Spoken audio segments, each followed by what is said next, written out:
Hello everyone, मेरा नाम है लवलेश खनेजा और आपका स्वागत है हमारे शो में जिसका नाम है एक चाय हमारे साथ, स्पॉन्सर बाय उत्तम चाय in association with thought pulp.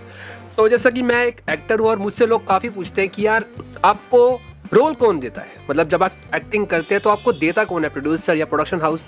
तो यार आपको एक चीज़ बताना चाहूँगा मैं कि इसके पीछे एक टीम होती है पूरी, जिसका नाम होता है the casting team. Her company से अलग बनी होती है, जो एक टीम संभालती है उसका नाम है कास्टिंग। तो ऐसे ही जाने माने हमारे साथ एक कास्टिंग डायरेक्टर हमारे साथ बैठे हैं जिसका नाम है अभिषेक अरोड़ा। अरे ये तो आया नहीं भाई अभी तक। भाई सॉरी सॉरी सॉरी सॉरी।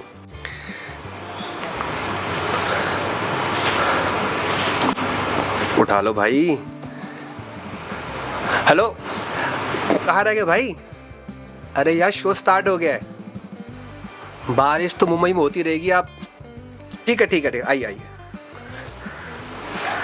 तो जब तक वो आते हैं तब तक आपको उनकी प्रोफाइल दिखाते हैं। ऋषभ,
भाई यार फटाफट चलो चलो बैठो, फटाफट डिस्कस कर लेते हैं क्या है क्या नहीं है एक बारी। हाँ जी बताओ। ठीक है ना? डिस्कस उसका छोड़ो यार, लाइव करते हैं, डायरेक्ट करते हैं। चलो लेट्स स्टार्ट। हाँ हाँ कोई दिक्कत नहीं है। चलो रेडी। सो जिसका नाम मैं ले रहा था वो है अभिषेक अरोड़ा। जैसे कि इनके बारे में हम आपको बताना चाहेंगे, इन्होंने अभी तक 100 एड फिल्म्स कर चुके हैं, मींस सेंचुरी मार चुके हैं, और 25 प्लस बॉलीवुड फिल्म्स कर चुके हैं। वो पुराना रिकॉर्ड था। अभी 37 फिल्म्स हो गई हैं और ऑलमोस्ट 107 ऐड हो चुकी हैं with all A list of brands and celebrities. Very good, चलो इस बात पे तालियां बनती है। क्यों? सो सॉरी जी। हाँ जी बोलिए।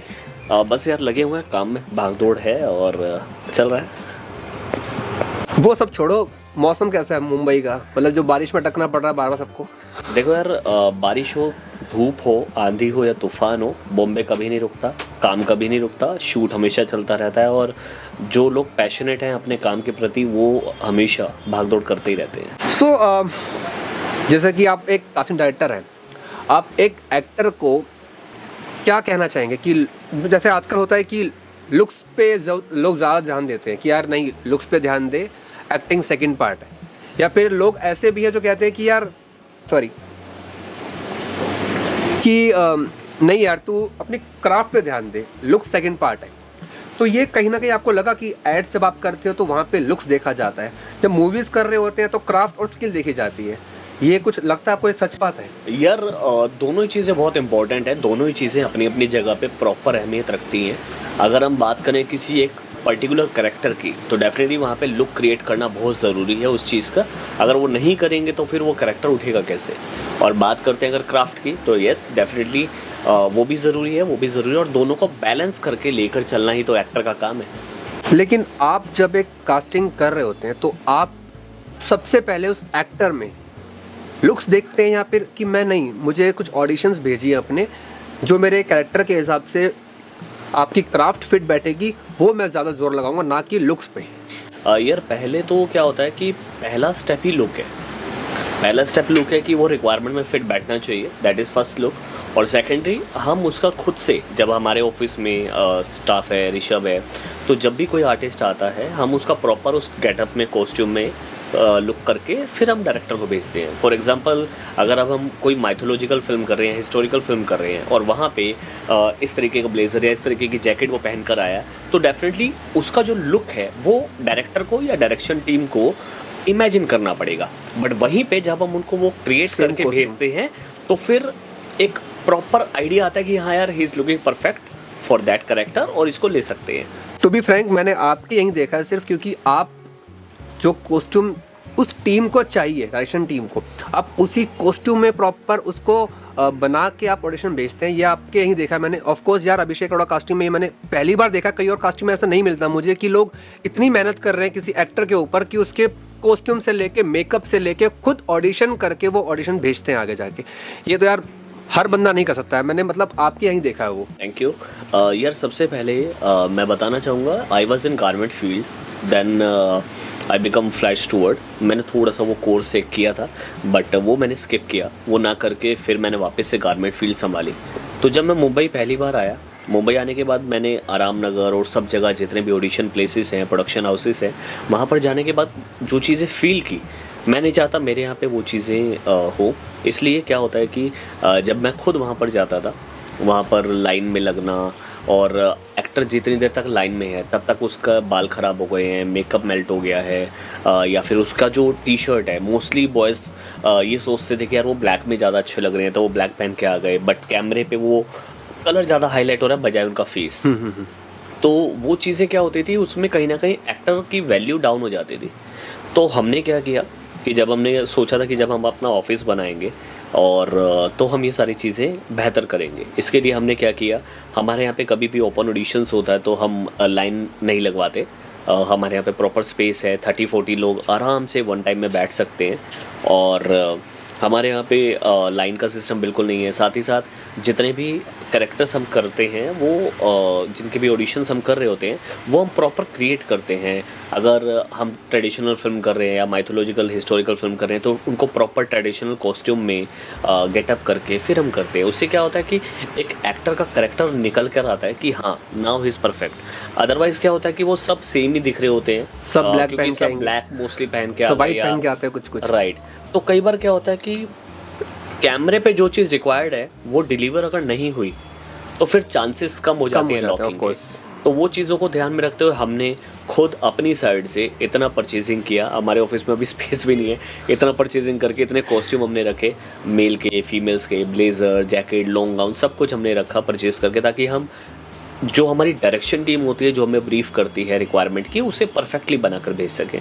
बिल्कुल, ये बहुत अच्छी बहुत बड़ी बात है यार। एक कास्टिंग डायरेक्टर इतनी मेहनत कर रहा है एक एक्टर के ऊपर, और ऑफ कोर्स सबको करनी चाहिए जो कास्टिंग कर रहे होते हैं। खासकर मुंबई में रह के इतने बड़े बड़े डायरेक्टर्स हैं, कास्टिंग वाले हैं, लेकिन वो सोचते हैं सिर्फ यार एक ऑडिशन दिया, आप खुद से अपने घर से बना के भेज दो। अब उस बंदे के पास कॉस्ट्यूम है नहीं है, वो कहाँ से हायर करेगा नहीं पता, लेकिन इनके पास वो कॉस्ट्यूम यहाँ पे मैंने देखे हैं लाइव किया। सच में ये यहाँ पे उनको बुला के, एक ऋषभ इनके जो असिस्टेंट है बुलाते हैं, स्पेशली फ़ोन करते हैं कि नहीं भाई उनको बुलाओ, यहीं पर ऑडिशन करो और हम खुद से भेजेंगे। ये नहीं कि आप हमें भेजो बनाओ, ऐसा नहीं देखा मैंने कहीं भी इनके अलावा यार। Thank you. अच्छा, ऐसे भी लोग हैं कि जो लोग सिर्फ कास्टिंग में आना चाहते हैं, मतलब जो नए लोग कास्टिंग में आना चाहते हैं, आप उनको क्या राय देना चाहोगे? जैसे इतनी बड़ी बात अभी मैंने बोली कि इतने लोगों में मैंने सिर्फ अकेले आपके पास चीज़ देखी है, तो जो लोग नए लोग कास्टिंग में भी आना चाहते हैं, सब एक्टर्स नहीं बनना चाहते हैं ऑफ कोर्स, जो लोग सोचते हैं कि नहीं मैं सिर्फ कास्टिंग ही करने के लिए आऊँगा, तो उनको आप क्या अपनी राय देना चाहेंगे कि आप कास्टिंग कैसे करें? राइट। जनरली क्या होता है कि बहुत बार डायरेक्शन टीम, प्रोडक्शन हाउस जब भी कोई फिल्म बना रहे होते हैं वो इतने ऑक्यूपाइड होते हैं, इतने बिजी होते हैं कि उनको लोकेशन, शेड्यूलिंग, सेलिब्रिटीज सब कुछ एक साथ मैनेज करना और साथ ही साथ स्टोरी को प्रॉपर बैलेंस करके लेके चलना बहुत इजी नहीं होता है। दिखता बहुत इजी है, ऑडियंस बहुत आराम से बोल देती है 2 घंटे थिएटर में फिल्म देख के कि यार ये तो बेकार फिल्म थी और पैसे वेस्ट हो गए, लेकिन उनको नहीं पता कि 300, 400, 500 लोगों की मेहनत 1 साल तक कंटिन्यू लगती है, तब जाके वो एक फिल्म बनती है। और उस फिल्म में लोग दिन रात एक कर देते हैं, तब जाके वो फिल्म बनती है। अब उस फिल्म के अंदर जब भी हमारे पास कोई कहानी आती है, कोई ब्रीफिंग आता है, तो एक एक चीज़ डिटेल में नहीं आती। ओके। क्योंकि डायरेक्शन टीम बहुत बिजी होती है, इतना टाइम नहीं होता है। और एक फिल्म में मेरे हिसाब से पर्सनली अब तक मेरी 37 फिल्म्स का जो एक्सपीरियंस रहा है, मेरे हिसाब से एक फिल्म के अंदर ऑलमोस्ट 10, 12, 15, 20 करेक्टर, 25 करेक्टर, 30 करेक्टर होते हैं जो बहुत इंपॉर्टेंट होते हैं। हीरो, हीरोइन, उसके साथ के जितने भी करेक्टर्स हैं, वो सारे करेक्टर जो इंपॉर्टेंट होते हैं, उन करेक्टर्स को प्रॉपर डिटेल में समझना कि अगर हीरो की माँ का नाम पुष्पा है तो वो पुष्पा कहाँ से है, उसका बैकग्राउंड क्या है, स्टोरी के हिसाब से वो कहाँ की होगी तो ज़्यादा अच्छी लगेगी। वो दिल्ली की मॉडर्न माँ भी हो सकती है और यूपी की एक टिपिकल माँ भी हो सकती है। तो वो करेक्टर्स को प्रॉपर समझना, और अगर कहीं कन्फ्यूज़न है तो डायरेक्शन टीम से वापस से ब्रीफ लेना, और जो स्क्रिप्ट आती है प्रॉपर उसका प्रिंट आउट निकाल के उसको सेग्रीगेट करना, that is a job of casting director. और इसी के साथ साथ उस जोन के अंदर बेस्ट ऑप्शन देना, वो कास्टिंग डायरेक्टर का काम है। तो जो भी अपकमिंग डायरेक्टर्स है, कास्टिंग डायरेक्टर्स है, उनके लिए बहुत बड़ी बात है यार। देखो, मेहनत हर कोई करता है, आपको भी उतनी मेहनत करनी जितनी वो सामने वाला कर रहा होगा आपके लिए जी। तो वही बात है कि आप अपनी साइड से कितना ज़्यादा दे सकते हैं, तो जो कि एक्टर्स है, जो कास्टिंग वाले जो पीछे बैठे हैं, टीम बैठी, क्रिएटिव टीम बैठी है, उनको वो सही ऑप्शन हम पहुंचा सके। बिल्कुल। अच्छा, एक क्वेश्चन जो है मैं हर एक बंदे से पूछता हूँ कि जी। आपके कौन इंस्पिरेशन रहे हैं यहाँ तक पहुँचने के लिए? यार मेरा जो है, मैं ना तो कभी एक्टर बनना चाहता था, ना कभी कास्टिंग डायरेक्टर बनने आया था मुंबई। आई was in garment field and I was very happy. मैं अच्छा अर्न कर रहा था, खुद का शोरूम था, बट मेरे भैया मुंबई में थे एंड उन्होंने कहा यार अब ना सब साथ में रहेंगे, और इन जस्ट 1 मंथ उन्होंने शॉप, घर सब बेचा और मुंबई आ गए। अब मुंबई आए तो मुंबई आया हूँ और काम करने वाला बंदा हूँ, तो कुछ तो करना पड़ेगा, घर तो बैठना नहीं है। तो घर से डेली निकलना, और मैंने स्टार्टिंग में एक रिटेल स्टोर है मेरे मीरा रोड में, तो वहाँ पे जॉब भी किया। जस्ट कि भाई आसपास कैसे लोग हैं, क्या माहौल है। और घर से जब मुंबई में आप पहली बार आए हैं, घर से निकल रहे हैं, तो डेफिनेटली आसपास का एरिया, माहौल, ये सब देखना जानना बहुत ज़रूरी है। उसी के चलते मैंने जॉब भी किया और पापा के साथ शॉप भी संभाली। लेकिन मुझे कुछ तो करना था और एक दिन भैया जा रहे थे ऑडिशन देने और मैं साथ चला गया। उन्होंने कहा कि आप भी ऑडिशन दे दो, तो मैंने कहा चलो यार यहाँ भी ट्राई कर लेते हैं। तो मैंने ऑडिशन दिया और उसके चलते मुझे एक शो भी मिला, सिलेक्शन हुआ, मैंने एक एपिसोड किया। It was very nice. और फिर मैं ऑडिशन देने लगा, मीटिंग्स करने लगा, भाग दौड़ करने लगा। अचानक से मुझे यार एक बंदा मिला और बोला आप है ना मेरी फिल्म की कास्टिंग करो। ओके। तो मैंने कहा मुझे कास्टिंग आती नहीं है और मैं तो खुद नया हूँ अभी मुंबई में, मुझे ज़्यादा टाइम भी नहीं हुआ है। उसका नाम मुझे याद नहीं है बट मैं बताता हूँ उसके बारे में। तो वो बोला कि मेरी फिल्म की आप कास्टिंग करो। असल में वो एक बंदा जो था वो एक फेक बंदा था। ओके। वो सिर्फ मेरे कंधे पे बंदूक रख के अपना जो भी मतलब था वो हल करना चाहता था। बहुत होता देखा मैंने। हाँ, लेकिन इनडायरेक्टली वो मुझे वो मेरा करियर दे गया। उसके बाद उसने क्या किया, मैसेज बना के ग्रुप में डाल दिया। ओके। मेरे नाम से, मेरे नंबर से, तो मैसेज बना के ग्रुप में डाल दिया और मेरे पास almost in just one day हमने 250+ एक्टर के ऑडिशन किए in just one day. From that day हमने कंटिन्यू मैंने कुछ शो किए मैंने, टीवी शो किए। उसके बाद शो काफ़ी करने के बाद इट वाज संडे। एक छोटी सी बात मैं बताना चाहूँगा। इट वाज संडे एंड मैं जा रहा था अपने फ्रेंड्स के साथ घूमने और I was driving the car और मैं मलाड इनऑर्बिट मॉल क्रॉस करके जैसे निकल रहा था, अचानक से मुझे कॉल आया और बोले मैं यशराज से बात कर रहा हूँ। तो मैंने कहा सर एक सेकंड होल्ड करना। मैं गाड़ी से उतर के मैं यस सर ऐसे सैल्यूट वाली पोजीशन। फर्स्ट टाइम यशराज से कॉल आना, it was not a joke. और उसके बाद उनका एक रिक्वायरमेंट था जो मैंने 2 दिन के अंदर फुलफिल करके दिया। फ्रॉम दैट डे मेरी मूवी की जर्नी स्टार्ट हो गई। क्या बात है। मूवीज़ के अंदर पहली फिल्म जो है वो रणवीर सिंह जी की बेफिक्रे, वो मैंने की। उसके बाद उसमें मेरा काम और मेरी मेहनत देखते हुए मुझे और फिल्में मिलने लगी। तो उसके बाद तो 37 फिल्म्स बैक टू बैक हो गई जी। Kedarnath I did with Abhishek Kapoor sir and late Sushant Singh Rajput, उनके साथ केदारनाथ फिल्म मैंने की। और संजू, हिचकी, Tiger Zinda Hai, Bunty Babli 2, Radhe, Shamshera, Thugs of Hindustan, Rocky Aur Rani Ki Prem Kahani with Karan Johar sir, almost 37 films I did. Tejas with Kangana Ranaut. तो ये बैक टू बैक फिल्म्स चलती रही। तेजस की बात छेड़ूं मैं? तेजस में लवलेश को कास्ट किया था मैंने। इन्होंने मुझे कास्ट किया था एज अ पाकिस्तानी पायलट। ये जो कंगना के पीछे जो इंडियन एयरफोर्स के पीछे जो पायलट्स पड़े थे पाकिस्तानी, उनमें से एक था ये आतंकवादी। और काफ़ी अच्छा रहा वो शूट, काफ़ी अच्छा एक्सपीरियंस रहा। और इसी के साथ साथ अभी तक 107 TV ad with all A-lister celebrities like Mahendra Singh Dhoni, Madhuri ji, Hrithik, Kareena Kapoor, सबके साथ हमने टीवी कमर्शियल्स किए, Hardik Pandya and lots of TV commercials we did. और बहुत अमेजिंग जर्नी रही। मेरा सिर्फ ये था कि यार चाहे बारिश थी, धूप थी, कुछ भी था, मैं घर से ज़रूर निकलता था, डेली जाना, बेशक लेट पहुंचो जैसे आज पहुंचे हैं। बिल्कुल। मेरे एक फ्रेंड है प्रतीक अरोड़ा जी। हाँ। तो प्रतीक जी से मेरी दोस्ती है काफ़ी पुरानी, ऑलमोस्ट आज हमारी दोस्ती को 12-13 साल कंप्लीट हो गए हैं। ओके। तो प्रतीक जी वेरी गुड एक्टर, वो बहुत अमेजिंग एक्टर रहे हैं और उनके साथ मैं डेली एक्टिवा पे मिरर से निकलता था और हम जाते थे प्रोडक्शन हाउसेज और मैं as a casting director meetings करता था, वो एज एन एक्टर करते थे। अब हम बाइक पे जाते थे तो हेलमेट पहना, फेस पे डस्ट है। हाँ। तो वो कॉम, स्प्रे, पाउच सब रखना और ऑन रोड हम थोड़ा टचअप वचअप करके फिर अंदर जाते थे।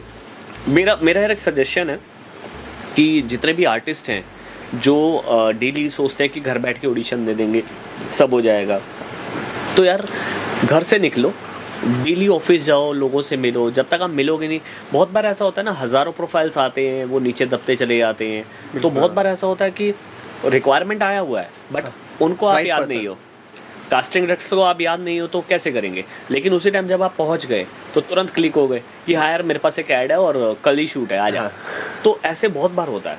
तो मेरे मेरा एक साथ भी हुआ सजेशन है। है कि घर से निकलो, डेली लाइनअप करो, 2 मीटिंग 3 मीटिंग डेली लाइनअप करो। मलाड का एरिया, गोरेगांव एरिया, अंधेरी, रामनगर एरिया, तो डेली आप लाइनअप करो और प्रोडक्शन हाउसेज जाओ। मत देखो बारिश, आंधी, तूफान, धूप, ये तो चलता ही रहेगा। लेकिन अगर आपको अपना पैशन फॉलो करना है, पैशन को फॉलो करने के लिए फैशन फील्ड में आए हो तो मेहनत भी उतनी ही करो।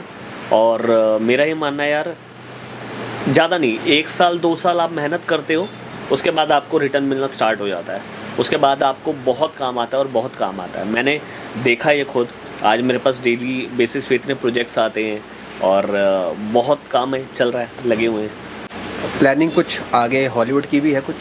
नहीं यार, हॉलीवुड की प्लानिंग नहीं है, क्योंकि मैं कभी कुछ प्लानिंग करता नहीं। जो आता है, जो प्रोजेक्ट समझ में आया वो कर दिया। अच्छा, अभी एक चीज़ और चल रही है, जी। कुछ एक्टर्स जो आते हैं एक्टिंग करने के लिए, जी। लेकिन नहीं कामयाब हो पाते, लेकिन वो घुस जाते हैं कास्टिंग में, कि ये सोच के कि क्या पता मैं उस कास्टिंग टीम के साथ रह के कुछ काम ले सकूं, उनके सर्कल में जाके मुझे जी। कुछ काम मिल जाएगा। ऐसा एक्टर काम मतलब बनना, उनको एक्टर ही है, फोकस गोल उनका एक्टर बनना ही है, लेकिन जान के वो स्विच करते हैं कि कास्टिंग में घुस के मैं कुछ काम ले सकूं। यार ये, इसको हम दोनों तरीके से ले सकते हैं, पॉजिटिव भी और नेगेटिव भी। मेरा ये मानना है कि अगर आप एक्टर हैं तो पहली चीज़ आपको घर नहीं बैठना है। Okay. अब आप एज एन एक्टर ऑडिशन देने डेली जाओ, या किसी कास्टिंग एजेंसी में एज एन असिस्टेंट जुड़ो, या फिर सेट पे आप एज एन एडी रहो, क्योंकि आपका मेन पर्पस होना चाहिए कि डेली बेसिस पे आप कुछ ना कुछ एक्टिविटी कर रहे हो, कुछ ना कुछ अपना इंट्रो बना रहे हो। कास्टिंग एजेंसी में जैसे आप कह रहे हो कि एक्टर जुड़ जाते हैं, तो कास्टिंग एजेंसी में जुड़ना अच्छी बात है, बट वहीं पे आप जुड़ के अपनी प्रोफाइल को बेहतर कैसे बना सकते हो नॉलेज वाइज। जब बहुत सारे एक्टर आ रहे हैं, वो ऑडिशन दे रहे हैं, तो ऑडिशन में कहाँ वो मिस्टेक कर रहे हैं, आप उस Observation. मिस्टेक को बेटर कर सकते हो। तो एक गुड ऑब्जर्वेशन आप कर सकते हैं। आप जब यहाँ पे डायरेक्टर्स आ रहे हैं मीटिंग के लिए, ये तो वो किस तरीके से कन्वर्सेशन हो रहा है, तो बैक स्टेज की नॉलेज होना भी बहुत ज़रूरी है, और आप उस चीज़ को एक पॉजिटिव वे में लर्निंग प्रोसेस में ले सकते हैं। अच्छा, एक एक्टर में आप क्या क्वालिटीज देखते हैं? मेरा ये मानना है यार, इसको थोड़ा इजी कर दें बिल्कुल। एग्जाम्पल के साथ। एक सही प्रेजेंटेशन आपको एक अच्छा एक्टर बनाता है। Very good. फॉर एग्जाम्पल, इसको मैं आपको बहुत इजी वे में समझाता हूँ। एक ब्लेजर है या टी शर्ट है, अब वो टी शर्ट है तो फैक्ट्री में बहुत अच्छी क्वालिटी की, अच्छा प्रोडक्ट है। अब वो टी शर्ट का अगर हम थोड़ा सा मार्केटिंग, थोड़ा सा ब्रांडिंग और थोड़ा सा सही प्रेजेंटेशन कर दें और अच्छी पैकेजिंग कर दें, तो डेफिनेटली वो एक अच्छे प्राइस में और अच्छे लोगों तक जा सकती है। बिल्कुल। और वहीं पे अगर हम उस टी शर्ट को लाइक अंधेरी स्टेशन के बाहर छाटो, ढेर लगाए वैसे बेचे तो बिकेगी, बट वो वैल्यू डाउन रहेगी। तो मेरा ये मानना है कि अगर, मेरा एक सिंपल सा स्लोगन है, present your self like a brand, वरना लोग बजाते रहेंगे बैंड। तो आपकी प्रेजेंटेशन बहुत इंपॉर्टेंट है, आपको अपने आप को बेहतर प्रेजेंट करना बहुत इंपॉर्टेंट है। जितने भी कॉस्ट्यूम में आप कंफर्ट्स होते हैं, जितने भी लुक्स में आप कंफर्ट होते हैं, उतने लुक्स के आपके पास हर जोन के पिक्चर्स होने चाहिए। फॉर एग्जांपल, अभी आप बैठे हैं तो इसके अंदर 15 जोन आते हैं, sad zone, happy zone, something thinking zone, excited zone.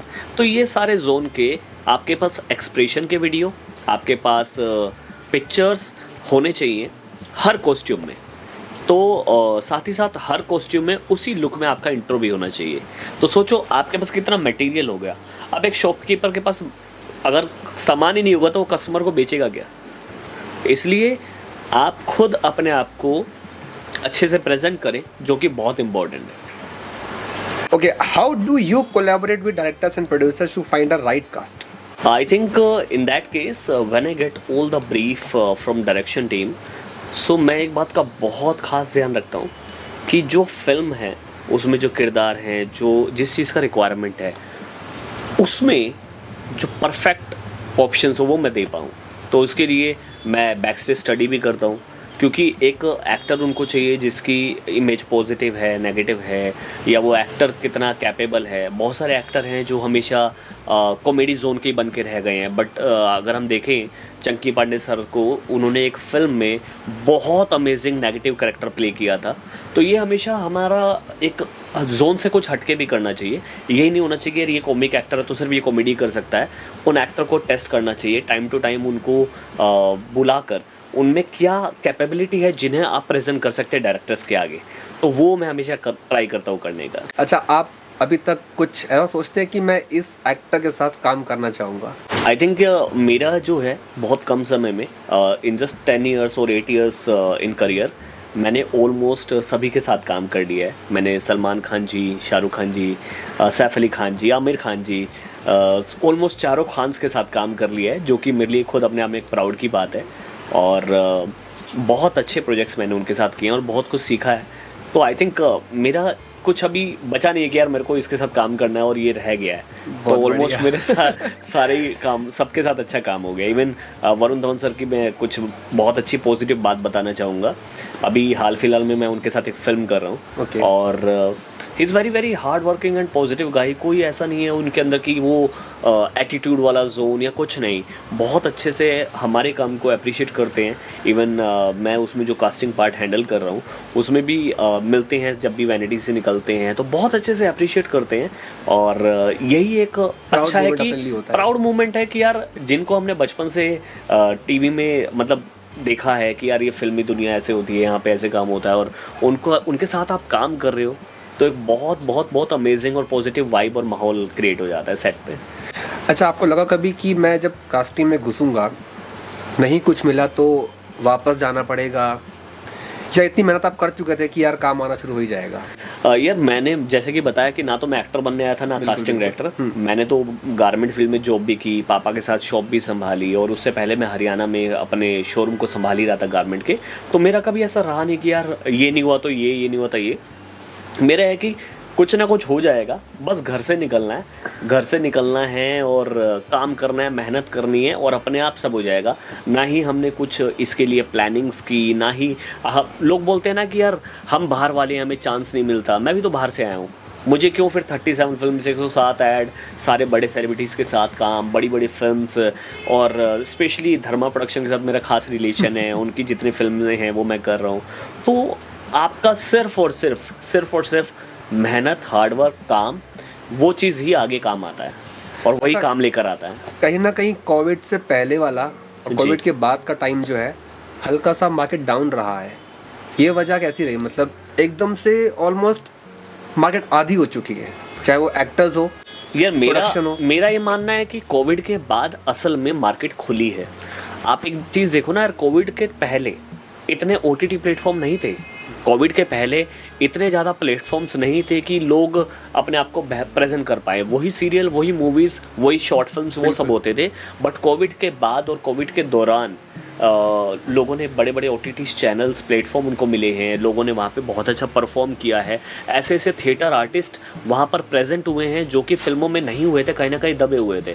Films में 15 साल 20 साल तक लगातार काम करने के बाद भी वो एक्टर की इमेज नहीं उठ पा रही थी। लेकिन वहीं पे वेब सीरीज़ की उन्होंने OTT पे परफॉर्म करके दिखाया, जहाँ पे उनकी इमेज बड़ी है। तो देखा जाए तो एक्टर्स के लिए बहुत अच्छा हुआ है। यस, मार्केट में बहुत सारी चीज़ें, जैसे अब कोविड से पहले क्या होता था, ओपन ऑडिशंस होते थे, लोग जाते थे, मिलते थे। अब वो थोड़ा कम हो गया, ऑनलाइन प्रोसेस ज़्यादा हो गया है, उस चीज़ का थोड़ा सा कमी रहेगी। लेकिन देखा जाए तो काम, मार्केट वैल्यू बड़ा है, कम नहीं हुआ है। बहुत पॉजिटिव बात कही है। मतलब मैं पहला इंसान सुन रहा हूँ जो कोविड के बाद की बड़ाई कर रहा है यार। मेन तो ये है कि अपना अपना वो नज़रिया और अपना अपना हार्डवर्क है। अब लोग प्रोफाइल भेज देते हैं या एक बार ऑफिस चले गए, उसके बाद 3 महीने 6 महीने जाना ही नहीं। तो ऐसे नहीं होता ना। डेली बेसिस पे अगर एक ऑफिस में 10 लोग 15 लोग विजिट कर रहे हैं तो आपका प्रोफाइल कहीं ना कहीं नीचे जा रहा है। तो आपको कम से कम 15 दिन में, महीने में, एटलीस्ट महीने में एक बार रिपीट जाना चाहिए, लोगों से मिलना चाहिए। क्योंकि उस 1 महीने के दौरान कुछ टीम भी चेंज होती है, कुछ फोल्डर चेंज होते हैं, कुछ नए रिक्वायरमेंट्स आते हैं, कुछ पुराने शो बंद होते हैं, तो नए प्रोजेक्ट्स की तैयारी होती है। तो ऐसा तो है नहीं कि कुछ नहीं चल रहा। एक और मैं आपको बताना चाहूँगा कि एक एक्टर का सबसे गलत सवाल जो होता है एक एक्टर का, सर कुछ चल रहा है क्या? भाई चल रहा है तभी तो ऑफिस खोल के बैठे हैं। पॉइंट ये है कि ये सवाल ही गलत है, क्योंकि उनका क्या क्या प्रोजेक्ट चल रहा है वो आपको क्यों बताएंगे? बिल्कुल। आपको आप एक्टर हो ना, आपको जाके बोलना चाहिए या हाय दिस इज व्हाट्स जो भी आपका नाम है, और मैं एक्टर हूँ और मैं ऑडिशन के लिए आया हूँ, क्या मैं कास्टिंग टीम से मिल सकता हूँ? ये सवाल होना चाहिए, ना कि सर कुछ चल रहा है क्या। तो क्योंकि वो एक्सप्लेन कर करके थक गए हैं, इसलिए वो यही आंसर करते हैं, नहीं भाई कुछ नहीं चल रहा, मेल कर दो। हाँ। जबकि चल रहा होता है, या फिर आने वाले प्रोजेक्ट की तैयारी हो रही होती है। बिल्कुल, बिल्कुल। तो क्यों ना इस सवाल को चेंज करके ये पूछा जाए, सर मैं एक्टर हूँ और ऑडिशन के लिए आया हूँ, क्या मैं कास्टिंग टीम से मिल सकता हूँ? So that is very positive, and वहीं से आपको पॉजिटिव रिस्पॉन्स भी मिलेगा। बिल्कुल, कितनी नेगेटिव चीज़ों को कन्वर्ट करा है पॉजिटिव में यार। जी एक्चुअली में ये खुद ही बात पॉजिटिव है कि यार इतनी बड़ी बात आपको नेगेटिव कैसे बनाती है पॉजिटिव। अच्छा, मैंने जब मैं आपके साथ सेट पे था, मैंने भी ऑफ कोर्स शूट किया आपके साथ जी। मैंने वो लाइव महसूस किया है आपके साथ रह के यार, कि आप अपने दो लोग ऐसे लेके चलते हैं जो हमारे लिए काम कर रहे होते हैं। बिल्कुल। Means, चाहे वो स्पॉट में क्यों ना हो या फिर आपकी टीम के लोग क्यों ना हो, जी वो हमसे पहले पहुंचे होते हैं वहाँ पे, हमारा वेट कर रहे होते हैं। जी सेकंड थिंग ये, मतलब मैंने जब अगर लंच टाइम हो कुछ हो ना, मुझे जाना नहीं पड़ता, वहाँ सारा सामान मेरे पास आता है, मतलब हर चीज़ मेरे पास आती है, मुझे जाना नहीं पड़ता। जी वो चीज़ तक मैंने नोट करी है कि यार लिटरली मैं अपने आस पड़ोस जो भी लोग हैं, जो एक्टर्स हैं, सबको इनके बारे में बताता हूँ कि यार मैंने इस जैसी मेहनत, इस जैसे कास्टिंग वाले की मेहनत मैंने आज तक मुंबई में देखी ही नहीं है। Thank you. कास्टिंग करने के बाद बस फ़ोन जाता है, सुबह इतने बजे पहुंच जाना, इतना काम खत्म, वो सो रहा होगा। लेकिन ये हमसे पहले, अगर 7 बजे कॉल टाइम है, ये बंदे 5 बजे पहुंच जाते हैं वहाँ पे, और हमसे पहले पहुंच के बाद सब कुछ सेट करते हैं कि भैया नहीं, मेरे एक्टर्स आ रहे हैं जी। मेरे एक्टर्स को मैं कैसे खुश करूँ, संतुष्ट होके वापस घर जाए। क्यों? क्योंकि यार 12 घंटे की जॉब होती है, ये चल रहा होता है एक्टर के माइंड में कि यार 12 घंटे कैसे निकलेंगे, क्या है क्या है। वो 12 घंटे कैसे बीतते हैं इनके साथ नहीं पता चलेगा आपको। यार सीन ये है कि जब भी कोई भी प्रोजेक्ट हम करते हैं तो हमारा जो पार्ट है, बेसिकली वी आर ब्रिज। हम एक्टर और प्रोडक्शन के बीच का ब्रिज है, और ब्रिज हमेशा स्ट्रॉन्ग होना चाहिए। और मेरा ये मानना है कि जब भी मेरे एक्टर या मेरे थ्रू की गई कास्टिंग में या मेरे थ्रू किए गए कास्टिंग प्रोजेक्ट में जब भी एक्टर सेट पे जा रहे हैं, तो बिफोर दैट उनके लिए जो ट्रीटमेंट होना चाहिए that should be very good. और वही ट्रीटमेंट को ध्यान में रखते हुए हमने अपनी साइड से हर शूट पे 1 से 2 स्पॉट बॉय खुद हम रखते हैं, जो सिर्फ और सिर्फ हमारे एक्टर का ध्यान रखेंगे, और उनका खाने का, लंच का, उनके सामान का, हर चीज़ का। और इसी के साथ साथ मेरी जो टीम है, ऋषभ है, पूजा है, परवेज़ है, और भी काफ़ी हैं, 5-6 लोग हैं। तो मेरी जो टीम है उनका खास ध्यान खास ये रहता है कि वो लोग ऑन सेट डायरेक्शन टीम को एक्टर की तरफ से कोई प्रॉब्लम ना हो, और एक्टर को अगर कोई भी चीज़ कन्फ्यूज़न है वो बार बार एडी से पूछेगा तो वो भी डिस्टर्ब होते हैं। बिल्कुल, इसलिए उन लोगों का, अगर मेरी तरफ से एक शूट पे 10 आर्टिस्ट हैं विद 10 सेलिब्रिटी, और उन 10 लोगों को सही तरीके से काम करवाना और सही तरीके से उनको ट्रीट करना, वो मेरे असिस्टेंट्स का काम है। कुछ एक्टर्स ऐसे हैं जो 10-20 साल से मुंबई में हैं, मतलब इस लाइन में हैं, और कुछ ज़्यादा नाम नहीं कमाया, और कुछ ऐसे हैं जो मुश्किल से 6 महीना 5 महीना होता है, उनसे पूछो कि यार क्या काम है, तो आज के टाइम पे वो बने हुए हैं सेलिब्रिटी। यार मेरा ये मानना है कि जितने भी एक्टर हम देख रहे हैं जो 10 साल, 15 साल, 12 साल, जो अपना बचपन से लेकर अब तक थिएटर की जर्नी जी कर आ रहे हैं, और जो दिन रात मेहनत करके बॉम्बे तक पहुँचे हैं और एक्टर बन रहे हैं, वो कहीं ना कहीं पीछे रह जाते हैं। और कुछ एक्टर ऐसे हैं जो बहुत कम समय में सेलिब्रिटी बन जाते हैं। उसका रीज़न एक ही है, सही समय पे सही मार्केटिंग। मार्केटिंग बहुत बड़ा पार्ट है। आप देखते हैं कि कोई भी ब्रांड है वो इतने बड़े बड़े सेलिब्रिटीज़ को लेकर ऐड क्यों बनाता है? That is a part of marketing, that is a part of their business. So कहीं ना कहीं एक एक्टर को अपनी मार्केटिंग पे थोड़ा फोकस करना चाहिए। इंटरनल मार्केटिंग और एक्सटर्नल मार्केटिंग। मार्केटिंग भी 2 टाइप की है। इंटरनल में क्या होता है कि सोशल मीडिया वाला पार्ट। नहीं, इंटरनल मार्केटिंग में क्या होता है कि किस तरीके से वो कास्टिंग डायरेक्टर्स उनको अपनी प्रोफाइल पिच करे, अपने आप को सही तरीके से प्रेजेंट करे, वो हो गया इंटरनल मार्केटिंग। और एक्सटर्नल मार्केटिंग सोशल मीडिया और इंटरव्यू सेशंस और जितने भी पार्ट्स हैं वो, और साथ ही साथ उसका एक अच्छा परफॉर्मर होना बहुत ज़रूरी है। तो अगर वो सही एक्टर है प्लस वो दोनों मार्केटिंग पे फोकस करता है तो डेफिनेटली वो टेक ऑफ कर जाता है और अच्छा सेलिब्रिटी जल्दी बन जाता है। ये बात तो है। तो मार्केटिंग बहुत बड़ा पार्ट है। लोग उस चीज़ से थोड़ा बचते हैं या नहीं कर पाते हैं। लोग सोचते हैं कि इसमें बहुत बड़ा अमाउंट खर्च होगा, इतना पैसा इन्वेस्ट कहाँ से होगा। तो असल में कहानी क्या है कि दो टाइप के एक्टर हैं। एक एक्टर जिसके पास 100 रुपये हैं और दूसरा एक्टर है उसके पास भी 100 रुपये हैं। ये 100 रुपये वाला एक्टर क्या करता है, इसके पास ये जो 100 है वो 100 के 100 जेब में रखता है और ये 30 रुपये खर्च करता है ऑटो में, ट्रैवल में, इधर उधर। इसके पास भी 100 रुपये हैं। ये ज़्यादातर घर बैठता है बट ये 30 रुपये कहाँ लगाता है, अपनी मार्केटिंग में, अपने आप को और बेहतर प्रेजेंट करने में।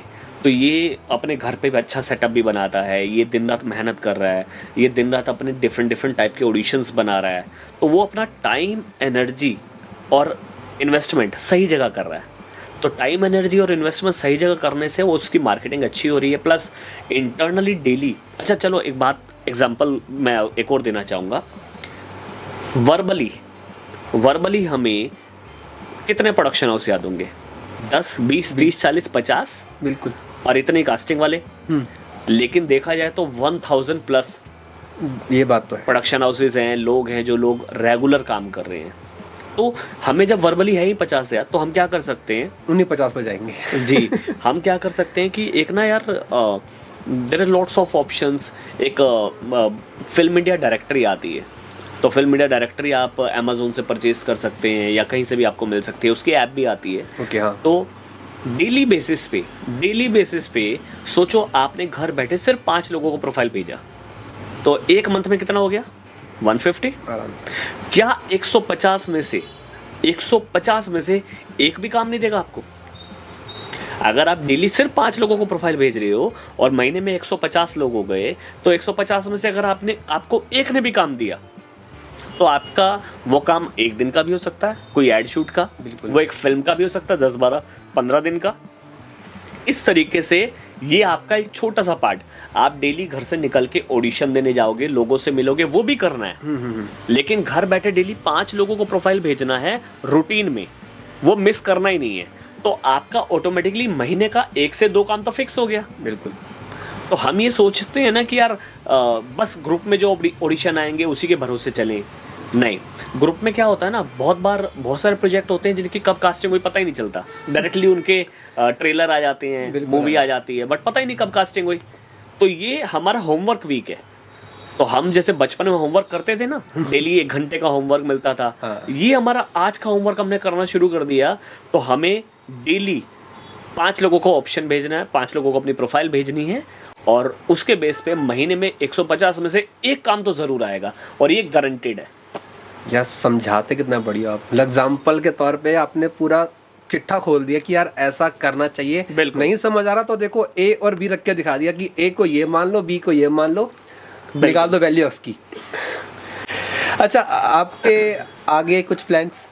यार एज एन एक्टर भी काम कर लिया, सलमान खान जी के साथ ऐड भी कर लिया। एक तो बताया नहीं आपने। एज एन एक्टर भी काम कर लिया, एज ए कास्टिंग डायरेक्टर भी कर लिया और वो चलता ही रहेगा। उसी के साथ साथ अब एज ए प्रोड्यूसर भी हमारे कुछ म्यूजिक वीडियोस हमने अभी किए हैं हाल फिलहाल में शूट, जिनको ऑलमोस्ट डायरेक्ट भी हमने किया है हमारी टीम ने मिलके। तो हम इंडिविजुअल लेवल पे कुछ ना कुछ प्रोजेक्ट लेकर आ रहे हैं मार्केट में। सबका काम खाने के लिए नहीं, सबको काम में सपोर्ट करने के लिए, कंट्रीब्यूट करने के लिए। और कुछ ऐसे हमारे आर्टिस्ट हैं जो कैपेबल हैं, तो हम चाहते हैं हम उनको थोड़ा सा और बेहतर प्रेजेंट करें मार्केट में, थोड़ा उनको पुश करें, थोड़ा उनको बूस्ट करें। इसलिए उनको लेकर हम कुछ प्रोजेक्ट करते रहते हैं, चाहे वो शॉर्ट फिल्म्स कह लो, फेस्टिवल्स के लिए म्यूज़िक वीडियोस कह लो, और ये चलता रहेगा आगे। अब सावन आ गया है और बहुत जल्द कुछ अच्छे भोले बाबा जी के भजन भी आ रहे हैं जो कि प्रॉपर स्टोरी नरेशन में होंगे। तो चल रहा है, अच्छा चल रहा है प्रोजेक्ट। चलो, इनके साथ बातें एक्चुअली में मेरे को लगता नहीं कि मैं आज ख़त्म कर पाऊंगा, बट ऑफ कोर्स एक एपिसोड छोटा ही बनाना है हमें, तो हम इस एपिसोड को, इस वार्तालाप को यहीं खत्म करते हैं। हम इसको कंटिन्यू करके पार्ट 2 भी ला सकते हैं और पार्ट 2 ले आएंगे, लेकिन कभी और बैठेंगे आराम से, क्योंकि मेरे पास लगता है मुझे एग्जांपल आपसे वो सारे जानने हैं अभी। क्योंकि जहाँ फंसूंगा ना, आपसे पूछूंगा कि बताओ इसका एग्जांपल क्या हो सकते हैं। मतलब इतना बढ़िया आप समझा सकते हो, लिटरली मजा आने वाला है इनके साथ। दोबारा बैठूंगा लिटरली मैं कभी और आराम से फिर से बैठ के कुछ नए क्वेश्चंस लिख के लाऊंगा ताकि उनका जवाब मैं उन एग्जांपल्स के तौर पे समझ सकूं। बिल्कुल बिल्कुल। So guys, thank you so much for watching एक चाय हमारे साथ।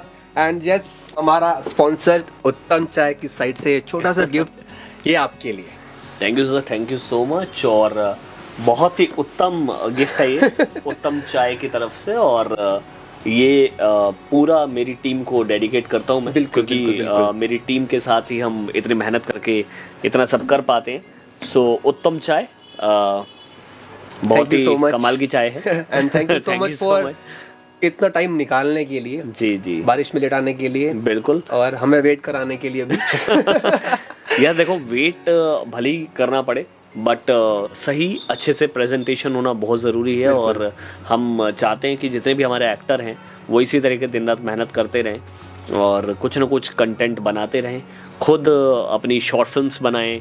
और एक चीज़ और भी है कि जितनी भी उनको एक्टिविटीज़ आती हैं, किसी को गाड़ी चलानी आती है, बाइक चलानी आती है, वो सब वीडियो रेडी रखें, सब बना के कंप्लीट रेडी रखें, क्योंकि कभी भी किसी भी ऐड में कुछ भी यूज़ हो सकता है। मैं एक बात और कहना चाहूँगा जाने से पहले कि हमारे डेली रूटीन की अगर हम देखें, night wear, formals, casual, sports wear, gym wear, जितने भी हैं, अगर हम उस सारे कॉस्ट्यूम्स को, कंटेंट को रेडी करके उनके इंट्रोडक्शन बना लें और उसमें छोटे छोटे वीडियोस बना के रेडी रख लें, तो हमारे पास हमारा इतना मटेरियल हो जाएगा कि हम अपने आप को बेहतर प्रेजेंट कर सकते हैं as per the requirement.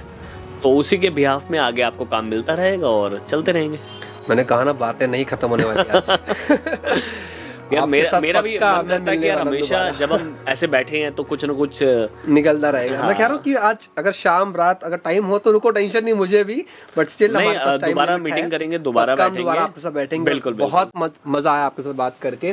Thank you so much everyone for watching. Sure, अभी चाय हम खत्म करते हैं अपनी। Thank you so much guys for watching एक चाय हमारे साथ, स्पॉन्सर बाय उत्तम चाय in association with thought pulp. Thank you so much.